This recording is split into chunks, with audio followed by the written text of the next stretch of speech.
오늘 말씀은 로마서 말씀이에요. 로마서 7장. 이제 서신서 그러면 논리적인 글이고 또 특별히 로마서 그러면 이제 복음의 핵심을 다루고 있는 주제이기 때문에 쉽게 가지고 오기 어려운 주제입니다. 내용 자체가 또 어렵고 그리고 또 우리의 삶과 이렇게 닿아 있는 주제가 아니라고 여기기 때문에 이게 쉽게 접근하기 어려운 주제인데 그럼에도 불구하고 오늘 로마서를 가지고 왔습니다. 오늘 특별히 어떤 주제를 다룰 거냐면 죄가 뭔가 우리 인생 가운데 밀려 들어오는 이 죄의 아픔과 고통이 늘 찾아오는데 내가 성도로서 이렇게 사는 것이 맞나? 늘 반복되는 그 죄의 문제 앞에 늘 넘어지잖아요.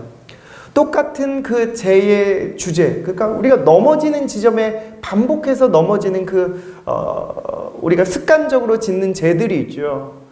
그 문제가 잘 해결되지 않아요. 그럴 때마다 이건 내가 정말 예수 믿는 사람 맞나? 이렇게 생각하는 주제들이 있는데 오늘 그 죄에 대한 주제를 다룰 거고 또 한 가지는 이 죄와 연관된 이 성령의 인도, 성령께서 우리를 어떻게 내밀하게 인도하시고 우리가 성령을 충만함을 입는다라고 말하는데 그게 어떤 의미인지, 우리가 성령님을 의지한다고 말하는데 그게 어떤 의미인지, 이 죄와 어떻게 연결시킬 수 있는가, 이 주제를 좀 다루고 싶습니다. 내용이 조금 무거울 수 있습니다. 이 죄에 대한 주제, 쉽게 다루어내지 않는 주제이기 때문에 그런데 그래도 쉽게 풀어내려고 이렇게 무겁지 않게 너무 깊게 다루지 않고 이제 우리가 듣고 받아들일 수 있을 정도로 이렇게 내용들을 좀 풀어내려고 노력을 좀 했습니다. 오늘 말씀을 통해서 성령께서 우리에게 주시고자 하는 메시지가 뭔지를 좀 바르게 깨닫는 밤이 되길 원합니다. 오늘의 주제는요, 믿는 자의 내적인 갈등을 다루고 있습니다. 내적인 갈등이에요. 이 사도 바울이 굉장한 내적 고통과 갈등이 주어져 있습니다. 오늘 본문에 이것이 잘 보여주고 있는데 로마서 7장 14절과 15절에 볼 수 있습니다. 한번 읽어볼까요? 같이 개정판을 읽겠습니다. 14절과 15절입니다. 같이 읽습니다. 우리가 율법은 신령한 줄 알거니와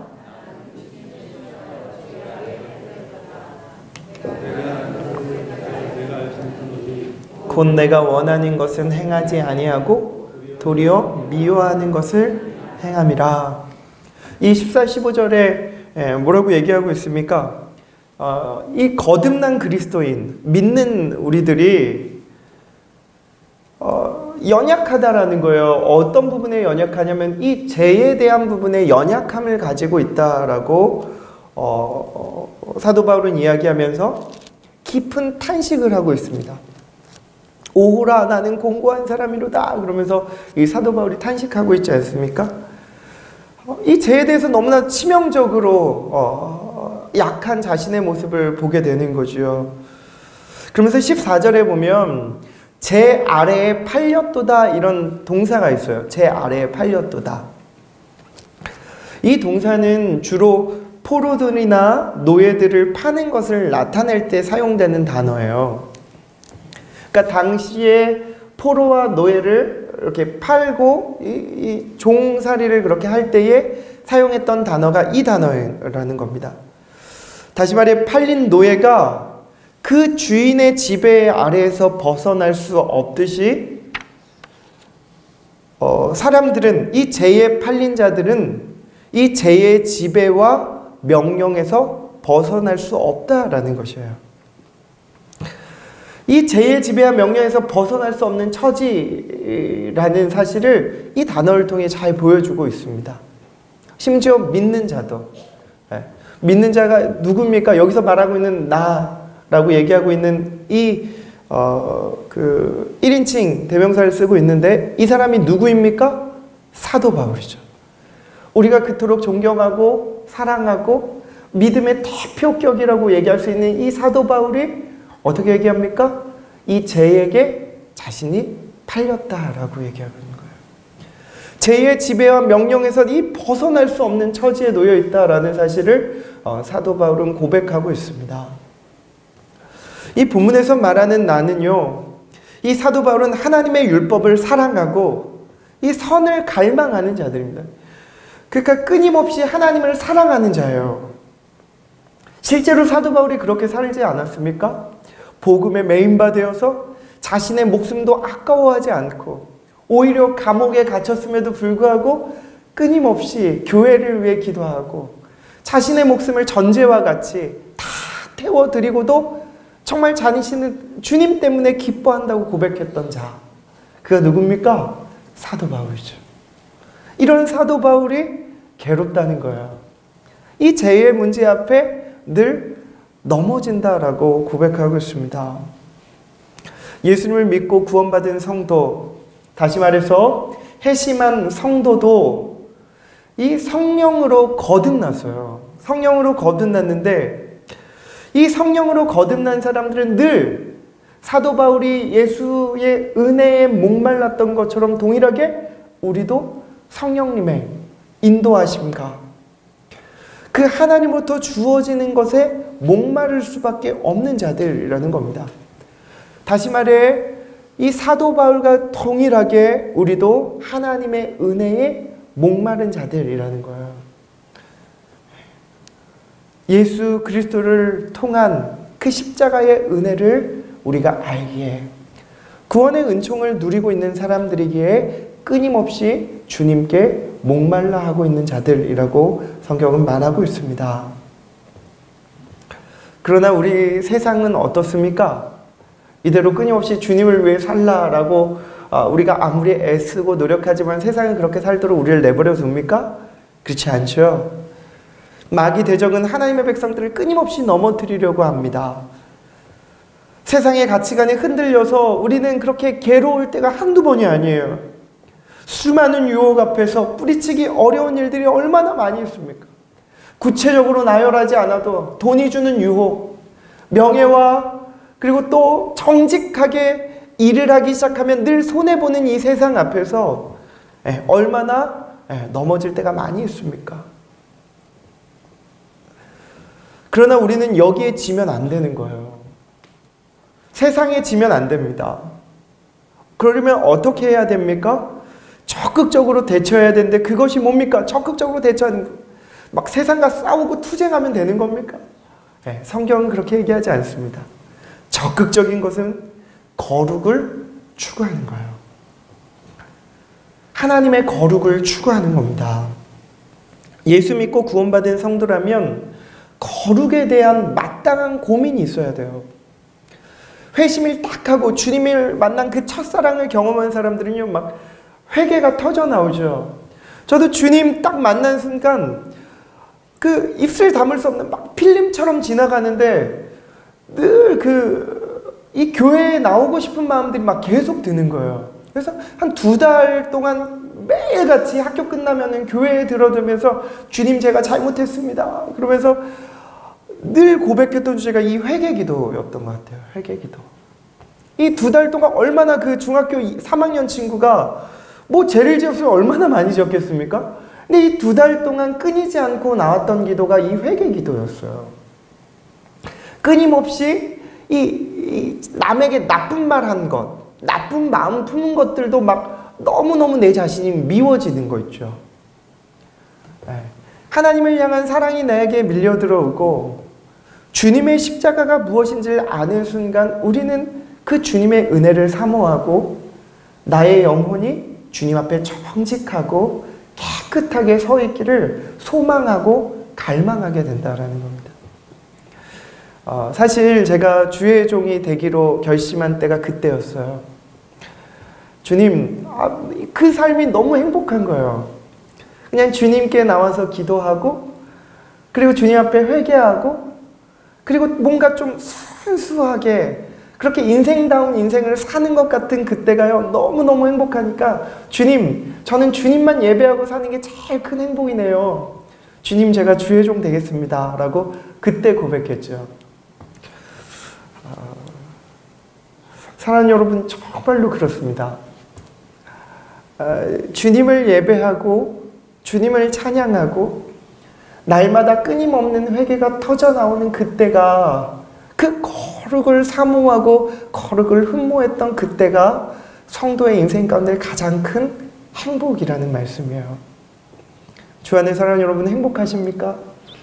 정말로 행복하십니까?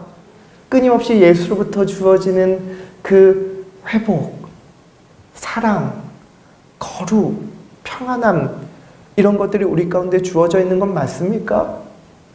세상 가운데 많은 것들을 놓치고 빼앗겨 살고 있지는 않습니까? 다시 되찾으려면 어떻게 해야 됩니까? 거룩을 흠모해야 됩니다. 죄를 미워하고 죄를 싫어하고 이 하나님을 향한 거룩을 사모할 때에 비로소 본래적인 행복을 찾게 되는 거예요. 그것이 성도들의 삶이라는 것입니다. 예수 믿고 구원받은 성도들이라면 이 죄에 대한 고민, 내가 왜 그렇게 끊임없이 이 넘어지는 죄의 제목에서 똑같이 넘어지는가, 이런 고민이 있어야 되는 겁니다. 내가 왜 하나님 앞에 거룩하고 순전하게 서 있지 못할까?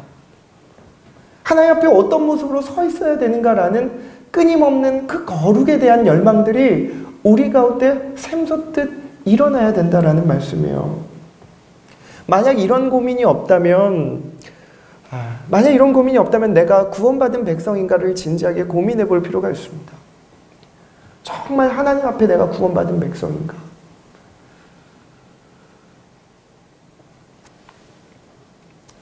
이 땅에 살면서 거룩에 대한 진지한 고민을 좀 해볼 필요가 있습니다. 아니, 반드시 성령이 우리 안에 내주하고 계시다면 이 거룩에 대한 고민들을 하게 만드는 겁니다. 만약 우리 안에 고민들을 한번 보십시오. 나 어떤 고민하고 있습니까, 우리가? 네. 자신에게 주어진 프로젝트를 어떻게 잘 마칠 수 있을까? 네. 네. 전기세가 내일 밀렸는데 이 전기세를 어떻게 납부해야 되며, 내일 또 주말인데 무엇을 먹을까? 어떤 음식을 가족들에게 해줘야 될까? 자꾸 문제와 고민, 이런 것들로 우리의 마음을 채우고 있는 거 아닙니까? 정말 우리 안에 성령께서 주시는 이 거룩에 대한 아픔, 이 죄가 주는 괴로움과 슬픔이 우리 가운데 놓여 있는 건 맞습니까? 성령으로 거듭난 사람은 하나님을 향한 사랑에 목마르고 있는 사람이에요. 은혜에 늘 목말라 하고 있죠. 하나님의 은혜, 하나님을 향한 사랑에 목말라 있는 사람은 자신의 참 신앙의 모습을 볼 수 있습니다. 오늘 바울 서신 가운데 바울 자신의 이 내적 갈등, 고민을 보여주고 있는 이 탄식을 나타내고 있는 장면이 유일하게 한 곳이에요. 바로 오늘 읽고 있는 이 로마서 7장 말씀입니다. 이 7장 외에는 바울의 고민을 찾을 수 없어요. 사도 바울은 사역하는 동안 내내 신앙적인 확신을 가지고 있었습니다. 성경의 곳곳에서 바울의 믿음의 태도를 잘 볼 수 있습니다. 복음에 메인받은 바울은 죽음도 그를 말릴 수 없었던 믿음의 사람이었습니다. 그런데 오늘 본문에서는 조금 뉘앙스가 다릅니다. 흔들리는 사도 바울. 엄청난 이 죄의 문제가닥에 아파하고 고뇌하고 있는 이 사도 바울의 모습이 담겨 있습니다. 오늘 이 본문을 통해 우리는 중요한 교훈을 하나 얻을 수 있습니다. 그게 뭡니까? 바로 우리는 불완전한 인간이라는 모습이에요. 아무리 완벽하게 살려고 하더라도 완벽하지 않은 불완전한 인간. 그것이 바로 나의 참 모습이라는 겁니다. 아무리 신앙적으로 성숙한다고 할지라도 우리는 죄의 본성으로 인해 얼마든지 신학적인 갈등이나 내적 모순이 있을 수 있다는 것입니다. 우리가 세상에 살 동안은 이 타락한 본성, 이 본성이 아직 남아있기 때문에 이 죄성에서 완전히 벗어날 수 없는 상태에 놓여 있습니다. 그러나 우리는 이러한 사실로 인하여 좌절하거나 실망해서는 안 됩니다. 왜 그렇습니까? 이런 내적 갈등은 그 죄의 속박에서 벗어나는 영적인 자유함이 무엇인지를 비로소 깨닫게 해주기 때문에 그렇습니다. 만약 우리에게 죄에 대한 고민과 갈등이 없다면 우리는 예수 그리스도께서 우리를 죄를 통해 용서해 주셨다는, 십자가를 통해 용서해 주셨다는 이 속죄의 자유와 기쁨을 알 수가 없기 때문에 그렇습니다. 그래서 끊임없이 고민하고 번뇌하고 아파하는 거 필요합니다. 그때에 비로소 십자가의 은혜와 사랑의 깊이가 크게 다가오기 때문에 그렇습니다. 만약 이런 죄에 대한 갈등이 없으면 이상한 거죠. 오히려 갈등이 없이 그냥 신앙생활 보편적으로 그냥 해야 되는 것처럼 한다면 그게 오히려 더 이상한 겁니다. 그냥 교회 안 나오면 뭔가 좀 뭐 괜찮네 그러면서 아무렇지 않게 교회 한 번 빠지고 두 번 빠지고 뭐 이렇게 스탬프 찍듯이 우리가 교회에 나와서 끊임없이 이 죄에 대한 문제를 다루어내지 않고 마치 사람들이 미신을 섬기고 부적한 법 쓰듯이 우리가 교회에 나온다면 우리는 좀 신앙적인 정말 우리가 진실로 하나님을 믿고 있는가, 정말 제대로 하나님을 믿고 있는가를 고민해야 된다라는 말씀이에요. 끊임없이 고민해야 됩니다. 갈등, 죄에 대한 고민과 갈등, 내가 하나님 앞에 바르게 살아가고 있는가. 이런 내적인 갈등과 영적인 고민은 또 하나의 유익이 있는데요. 그게 뭡니까? 내적인 고민과 갈등을 더 추구해보라라는 겁니다. 추구할 때 어떤 유익이 있습니까? 성령을 더 신뢰하고 의지하게 된다는 거예요. 자꾸 눈을 어디에게 돌려야 돼요? 자꾸 고민과 갈등이 오면 세상으로 자꾸 눈을 돌리는 것이 아니라 어디로 자꾸 눈을 돌려야 돼요? 성경으로. 믿음으로 자꾸 눈을 돌릴 때에 우리는 이 우리 안에 계시는 성령 하나님의 놀라우신 일하심을 우리가 비로소 보게 되고 깨닫게 된다라는 말씀이에요. 우리가 성령을 그렇게 의지하고 끊임없이 성령을 쫓아 살 때에 우리는 죄에 대한 고민과 갈등에서 자유로워질 수가 있습니다. 우리는 이 사실을 알기 때문에 삶의 자리에서 치열하게 성령을 붙들며 살아가는 것이죠. 성령을 붙드는 겁니다. 끊임없이 성령을 붙드는 거예요. 이 성령을 붙드는 것은 어떤 신비주의자들은 이렇게 얘기해요. 계속 내면에 무언가를 자꾸 그려내라고 얘기해요. 뭔가 성령께서 무언가를 말씀하시는가? 성령께서 무언가를 하신가? 그런 차원이 아니라 끊임없이 말씀으로 돌아가서 말씀을 읽어내고 말씀을 마음 가운데 담아내고 그 말씀을 깨닫게 하시는 그 성령님의 인도하심에 따라 그분 의지하며 삶을 사는 거죠. 실천하는 거예요. 적용해 나가는 거예요. 그 말씀 의지하며 어떤 결정의 문제 앞에 섰을 때에 그냥 그 말씀에 따라서 그 결정대로 그냥 가는 거예요. 근데 이상하게도 정말 비상하게도 그 말씀 따라 그 길을 가보면 괜히 믿음과 담대함이 생겨요.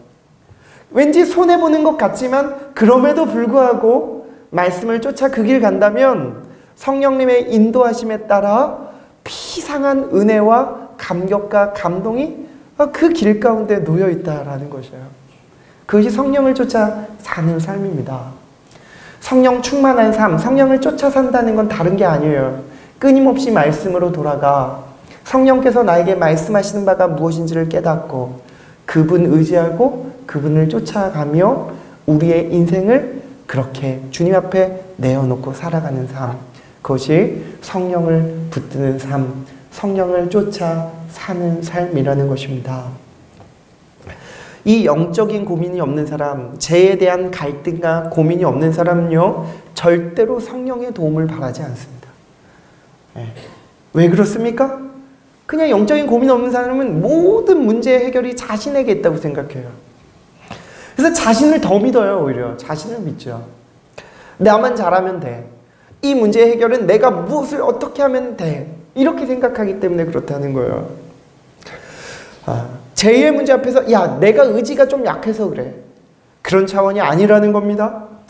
갈등과 고난 속에서 소망과 인내를 가질 수 있는 힘은 어떻게 주어집니까? 성령의 내주하심과 그분으로부터 주어지는 평강이 있을 때만 가능한 것입니다. 할렐루야! 할렐루야! 우리가 갈등과 고난과 아픔이 우리의 인생 가운데 늘 주어져 있어요. 그럼에도 불구하고 성도는 어떻습니까? 소망과 인내가 주어지죠. 어떻게 해요? 성령이 우리 안에 계시고 그분께서 주시는 평강을 누리게 하시기 때문에 그래요. 여전히 문제는 해결되지 않았는데 주님이 내 안에 계시니까 내 안에 평강이 밀려 들어오는 거예요. 이 문제가 나를 덮치지 않을 거라고 여겨지는 거죠. 하나님의 생명사계가 나를 덮고 있기에 그 문제가 더 이상 문제로 여겨지지 않는 겁니다. 그 문제가 해결되어지지 않았지만 내 안에 평강이 주어져 있죠. 이게 놀라운 성도의 신비입니다. 믿음의 신비죠. 사랑하는 여러분, 오늘 굉장히 특별한 날입니다. 오늘 특별한 날인 거 아십니까? 남자분들에게 굉장히 특별한 날인데요. 오늘 A매치데이라고 해서 세계 랭킹 5위인 우루과이와 우리는 몇이죠? 49위인가요? 어마어마한 차이가 나는 8시에 경기를 하는데 제가 속으로 고민을 했습니다. 오늘 4-5남전도인데 큰일 났다. 지금 이 A매치 이게 굉장히 중요한 경기에 텔레비에 있어야지 교회에 나올 수 있을까 이런 걱정을 하고 나왔는데 굉장히 많이 오셨어요. 굉장히 이 시간에 그거 포기하고 나온 성도들 굉장히 특심한 믿음을 가진 분이죠. 이미 성령의 역사가 우리 가운데 있어서 이 자리를 지킨 거 아니겠습니까? 근데요, 정말 특심한 마음을 갖고 정말 그것보다 더 중요한 것이 예배라는 사실을 우리가 믿고 이 자리에 왔지만 믿음의 근력은 각각 달라요. 어떤 분은 믿음의 근력이 강력해서 어떤 문제 앞에 섰을 때에도 끊임없이 주님 바라며 서 있는 이들도 있고, 어떤 이들은 믿음의 근력이 없어서 늘 문제 앞에서 주저해요. 그리고 나는 왜 이 정도밖에 안 되나 라고 그러면서 늘 갈등하고 어려워하고 괴로워하는 이들이 있어요. 다시 말해서 이 믿음의 근력을 측정해보면 각각 다른데, 우리는 하나님 앞에서 경건에 힘쓰고 훈련되어야만 이 믿음의 근력을 키울 수 있습니다. 우리에게 주어진 삶의 고난과 역경에 불만하지 않고 도리어 그것을 통해 하나님을 깊이 경험하는 기회를 삼아야 됩니다. 그럴 때에 비로소 믿음의 근력이 키워지는 거예요.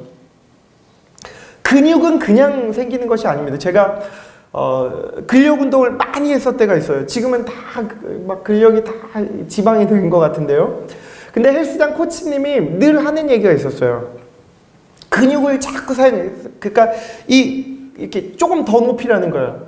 막 5kg의 그 덤벨을 들었다면 좀 더 높이래요. 7kg, 8kg, 9kg 계속해서 높이라는 거예요. 왜 그러냐면 이렇게 크기를 높일 때마다, 무게를 늘릴 때마다 미세한 이 신경세포들이 손상이 간대요.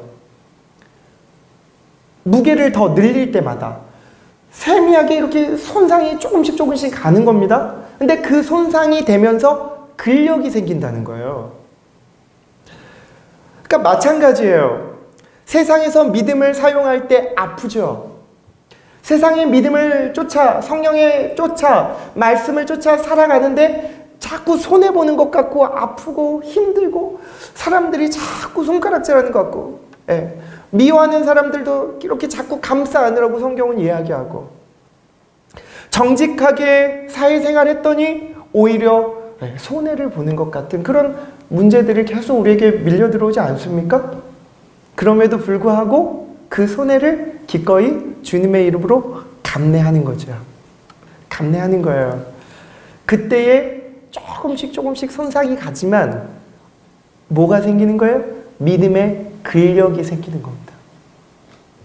믿음이 점점 생겨나는 거죠. 믿음 같은 믿음들이 생겨나는 거예요. 그냥 여기에 오신 건 너무 훌륭합니다. 지금 몇 대 몇인지 잘 모르겠지만 훌륭한 거예요. 그러나 더 훌륭한 거는 믿음의 근력을 얼마나 더 갖고 있는가. 여기에 왔다는 것으로 믿음의 근력이 보장된 것이 아니라는 거예요. 세상 가운데 성령의 인도하심을 쫓아 말씀을 쫓아 그대로 살아갈 때에 자꾸 아픔이 밀려들어오고 괴로움이 밀려들음에도 불구하고 그 말씀이 진리라 여기며 끝까지 사람들을 품어낼 때에 비로소 진짜 믿음의 근력들이 우리 가운데 생겨난다라는 사실입니다. 사랑하는 여러분, 이런 믿음의 근력이 있기를 원합니다. 예배에 나온 것으로만 만족하시면 안 됩니다. 더 큰 차원의 은혜의 세계, 더 큰 차원의 거룩을 흠모하십시오. 정말로 우리가 알지 못하는 그 놀라우신 세계가 우리 가운데 열려지는 은혜가 우리 가운데 주어질 것입니다. 세상은요, 끊임없이 우리를 빼앗으려고 해요. 우리의 마음을 빼앗으려고 하죠. 인생살이가 그래서 힘이 듭니다. 인생살이가 얼마나 힘듭니까?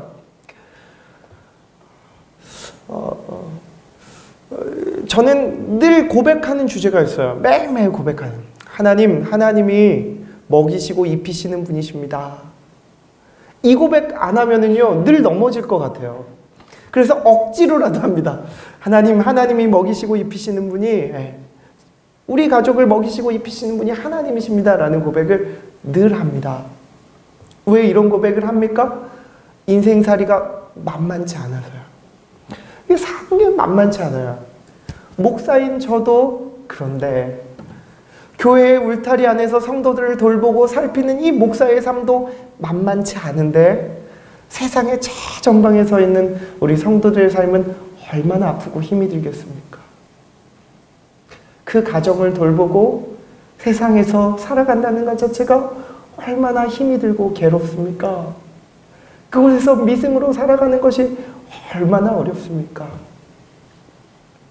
예상치 못한 일들이 닥치고 세상에서 우리가 예상하지 못했던 질고와 아픔이 우리 가운데 찾아올 때마다 늘 힘들죠. 교회 와서 위로받고 싶고 좀 위로해주는 설교를 좀 해주셨으면 하는 마음에 오는데 아무런 위로가 되지 않는 그때 우리의 삶의 자리 가운데 얼마나 많이 있습니까? 사랑하는 여러분, 주님의 말씀이 꼭 위로의 말씀이 아니라도 주님이 우리 안에 계시면 우리를 위로하시고 우리를 일으켜 세우시는 줄 믿습니다. 정말로 중요한 것은 그 주님의 말씀이 나에게 담겨 있는가입니다. 위로의 말씀이 담겨 있는가가 아니라 내 안에 주님이 있는가, 내 안에 성령님이 일하고 계시는가가 중요한 성도의 주제입니다. 말씀을 맺겠습니다. 우리의 인생을 자세히 들여다보십시오. 이 단순한 것 같은 우리의 인생을 한번 좀 들여다보겠습니다. 이 어릴 때의 인생을 살다 보면 이 고3 시기가 굉장히 힘든 시기 아닙니까? 고3 입시생들을 중심으로 한 모든 문제는 결국 이 고3 아이들 만나보면 돈으로 기착돼요. 심지어 믿는 부모들도 마찬가지예요. 좋은 대학에 들어가야 좋은 직장에 가고, 또 좋은 직장은 뭐예요? 연봉을 많이 얻을 수 있는 곳이라고 생각하죠. 심지어 대통령 선거도 국회의원 선거도 선거의 주도권이 뭡니까? 역시 돈입니다. 국민들을 잘 살게 해줄 것 같은 후보를 뽑지요. 거기에 온통 마음이 쏠려 있습니다. 이제 대한민국은 도덕성이 아무런 쓸모가 없는 세상이 되었습니다. 수단 방법 가리지 말고 돈만 많이 벌면 모든 게 허락되는 세상으로 달려가고 있는 것 같습니다. 사람이 돈이 없으면 실제로 살아가는데 어려움이 많기 때문에 돈에 관심을 기울인다는 것 뭐라 할 게 없습니다. 그런데 그게 너무 지나치다는 데에 문제가 있습니다. 이 돈 때문에 내 마음을 다 빼앗겨 버린다는 것에 문제가 있습니다. 연로한 부모가 돈이 있어야만 자식들이 자주 찾아간다는 통계가 나와 있어요. 야, 얼마나 심각한 주제 아닙니까? 부모님이 연로하신데 그 부모님이 돈을 얼마만큼 가지고 있느냐에 따라 횟수가 달라진다는 거예요.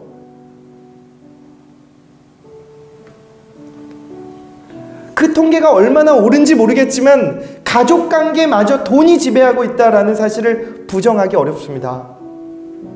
이런 점에서 우리는 돈의 포로가 된 소경이며 기머거리며 절름박이라는 사실을 부정할 수 없습니다. 이런 시대에 살고 있어요. 이런 시대에 살고 있습니다. 돈에게 온갖 마음을 빼앗긴 세대, 우리의 내면에 선과 악이 싸우고 있음을 알지 못한 채 적극적인 싸움으로써 거룩을 추구하지 않고 주님을 사모하며 그 길 가는 것이 마땅한데 그렇지 못하고 마음을 다 빼앗겨버리는 이 세상, 이 세대를 살아가고 있는 자들이 바로 우리입니다. 뿐만 아니라 우리 자녀들이 이 세상을 살아가고 있어요. 이런 세상과 싸우십시다. 어떻게 싸웁니까? 세상과 싸워서 이기는 길이 뭡니까? 적극적으로 거룩을 추구하는 겁니다. 기독교인들이 이 거룩의 길을 알고 있습니다. 거룩한 길은 바로 예수 그리스도이십니다. 요한복음 14장 6절에서 주님이 이렇게 말씀하셨습니다. 나는 길이요 진리요 생명이다. 나를 거치지 않고서는 아무도 아버지께로 갈 수가 없다. 예수님은 진리와 생명에 이르는 거룩한 길이십니다. 그에게 일어난 부활은 사막에 샘이 터지듯 황무지에 샘이 터지는 궁극적인 사건입니다. 하나님이 부활의 주님을 통해서 우리에게 허락하신 이 거룩한 길에서만 우리의 몸은, 우리의 영혼은 기쁨과 즐거움에 젖어들게 됩니다. 아픔과 한숨은 간데없이 쓰러지게 되어 있습니다. 사랑하는 여러분, 그 길이 우리에게 열려 있습니다. 그 거룩한 길이신 주님, 부활의 놀라운 사건을 통해 이 현실에 대한 감각을 좀 익히십시오. 이 부활이라는 사건이 이 4차원의 세계라고 여기시면 안 돼요. 더 다른 차원의 세계라고 여기시면 안 됩니다. 이 부활의 사건은 우리가 성령님을 의지할 때에 오늘날 우리가 살아가는 긴밀한 주제입니다. 오늘날의 현실만이 참된 현실이 아니에요. 돈이 마주하고 있는 이 현실만이 참된 현실이 아니라는 겁니다. 우리에게 열려진, 더 밝게 열려진 그 현실이 있어요. 그게 뭡니까? 예수로부터 열려진 그 부활 생명이죠. 그것이 참된 현실임을 눈을 떠서 보아야 합니다. 부활의 몸을 입을 그날 거룩을 사모하며 예수의 길을 따라갈 때에 부활의 영광스러움과 기쁨을 누리게 될 것입니다. 지금은 아프고 지금은 연약하여 죄로 인하여 늘 넘어질지라도 그럼에도 불구하고 믿음의 근력을 사용할 때에 놀라우신 영광스러운 그 부활의 길이 우리에게 밝히 열려지고 하늘의 놀라운 감격스러움이 우리 가운데 주어질 것입니다. 사랑하는 여러분, 오늘 이 시간에 기도할 때에 그 놀라운 부활의 기쁨과 감격이 일어나길 원합니다. 황무지가 그 황무지에 샘이 터지듯 사막에 샘이 솟아나듯 우리의 막혀있고 답답한 마음 가운데 부활하신 주님이 샘솟는 은혜와 감격을 우리에게 허락하시는 귀한 밤이 되길 소망합니다.